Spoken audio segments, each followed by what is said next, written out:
Hey everyone, welcome back to my channel. So this is just a quick news update because in the new Blazing Vortex booster we have some Fabled legacy support, ladies and gentlemen. And now you might be thinking, Fabled support, that's not Archfiend related, but in actual fact it is, right? Fabled support is the new Archfiend support, ladies and gentlemen. So what we're going to do is take a look at what this Fabled support is all about, and then we're going to discuss how it fits in with the Archfiend archetype. So first of all, we've got this new Fabled monster here. It's called Fabled Marcosia. So it's a level 4 fiend. It's light because Fableds are all light monsters. 1700 attack, 0 defense. You can only use this card's name's effects once per turn each, so you can use both at the same turn. So if the card is in your hand, you can discard 1 or 2 monsters except itself, or other copies of itself, and then, well, at least one of them has to be Fabled.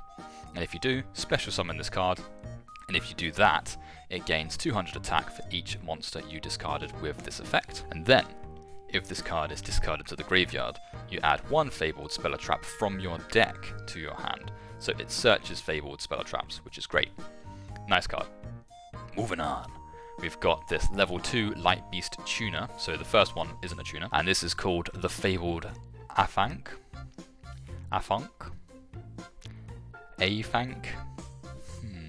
It's 1000 attack, 600 defense. You can only use this card's name's effect once per turn. If this card is in your graveyard, you can discard a Fabled, and if you do, special summon this card but banish it when it leaves the field. So it's basically Plague Spreader Zombie. You know, you just bring it out, tuner it off into a synchro play or a link, whatever you might want to do. And now we move on to the synchro monster of this archetype. So it's a level 6 fiend, and it's called Fable Andraith. Or Andraith, so it's from the Andras demon, right? From the Ars Goetia. It's a really cool theme to base an archetype off of. So, it's level 6. It requires a Fabled tuner and 1 non-tuner. It can be whatever you like, and you can use both of its effects once per turn. So, if it's special summoned, you can activate. So, it's not when it's synchro summoned, just when it's special summoned, okay? When you can activate this effect. Your opponent can discard 1 card to negate it, otherwise, you draw 2 and discard 1, okay? If a monster is sent from your opponent's hand to the graveyard, you can target one of those and special summon it to your field but negate its effects. Doesn't really matter if its effect is negated. You could bring out a high attack beta. You can use that graveyard disruption to bring out something that they were hoping they could use. You could bring something out to link off into something else. But in general, it's just nice to have that field control of your opponent's cards. It's really great. Now, we've got a new field spell, ladies and gentlemen. So this is called Stairway to the Fabled World, not Stairway to the Destined Duel. That's what I immediately thought of. So you can use only 1 per turn. You can only activate 1 per turn. And when this card resolves, you can send 1 Fabled from your deck to the grave. It would be much better if it was a discard from the deck to the grave, but you know, we can't have everything, ladies and gentlemen. And you can target 1 Fabled monster in your grave, discard 2 cards, and if you do, you add the targeted monster to your hand. So of course, the majority of effects from Fabled cards come from discard. So for example, you could discard Several, right, and that special summons itself. It's also a tuner, so you can go into like turbo out synchro plays from there. It's a very useful field spell, and I think it's a welcome addition to the Fabled archetype. And then we have this trap card here, ladies and gentlemen. So this is the Fabled Regicide, and it's a normal trap, so it's searchable with Trap Trick. And you can only activate 1 card with this card's name per turn, but you know, most likely you only need to activate 1 anyway. You target a Fabled in your graveyard, 1 face-up card on the field, and then you discard 1. And if you do, you special summon the targeted monster, and then you destroy the targeted card on the field. So it's good for destroying cards on your opponent's side of the field, right? Or, if you splash this in an Archfiend deck, okay, Archfiends love getting destroyed, you can destroy a Archfiend Cavalry, right? So you can bring out a high-leveled Fabled monster or a tuner, right? And then you plus off of the Cavalry as well, bringing out an Empress, an Emperor, whatever Archfiend you might want to bring out.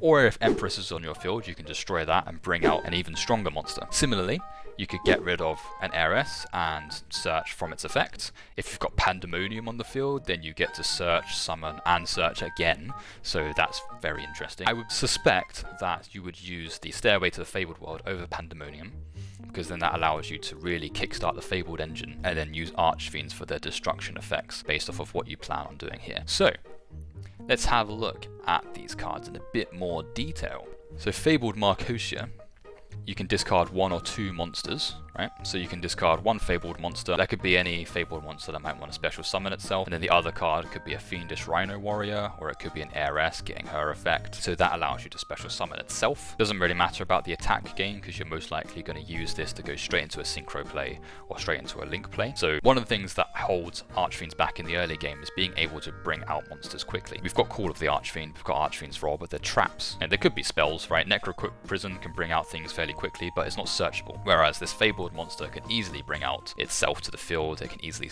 use its effect to pitch Heiress to search for cards. You can fill the grave with Rhino Warrior, right? It's a fantastic utility card, fantastic setup card. And then we have the Tuner. So all the combos that you can do basically with Plague Spreader Zombie, you can do with this card, except now we can go into Fabled Synchro Monsters as well. More importantly, this Fabled Synchro Monster, so it's level 6, and it's good that it's level 6 because then we can synergize that with the level 6 Archfiend's Call that we also have available to us. And those are dark and light monsters, so that even opens up the opportunity to play a Chaos variant using these cards. So I like the mill aspect that it's got for his effect, so you get to draw 2 and then discard 1. So a lot of times with Archfiends in particular, you want to fill up your grave with the necessary cards to revive later through Empress or Call of the Archfiend or whatever you might want to do. So using this gives you that draw power and that extra utility. And also being level 6, you might be able to go into Archfiend's Ascent, for example, or some other rank 6 play. So we have that available. Going back to the trap card itself, so being able to destroy cards on the field and revive Fabled monsters, we could, for example, play copies of Fabled Deianira, which is the level 8 Fabled monster.